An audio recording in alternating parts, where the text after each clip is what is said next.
Cigarette দেন না। আমরা আসলে কেউ স্মোক করি না। খাওয়ার পর সিগারেট না খেলে তো আমার ভালো ঘুম হয় না।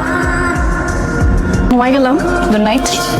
আপনার চাইলে আমার পাশে বেড শেয়ার করতে পারেন কেউ, আই ডোন্ট মাইন্ড। তুই ঘুম। তুমি কি করবা? তাকায় থাকবা? আমি তাকায় দেখি।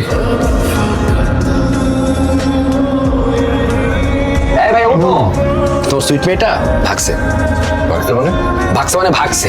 আমার ঘুম ভাঙার পর তাকিয়ে দেখলাম মেয়েটা এখানে নাই। তারপর ওয়াশরুমে গেলাম, ওইখানেও নাই। লজ্জার উপর সব জায়গায় খুঁজছি, কোথাও পেলাম না। তারপর সোনাদের স্যারকে জিজ্ঞেস করলাম যে ভাই আমাদের সাথে যে মেয়েটা ছিল ওনাকে দেখছেন? তখন বললো না, খাওয়ার সাথে সাথে নাকি নেমে গেছে। এই ভাই ওঠো, তোর সুইট মেয়েটা ভাগছে। ভাগছে মানে?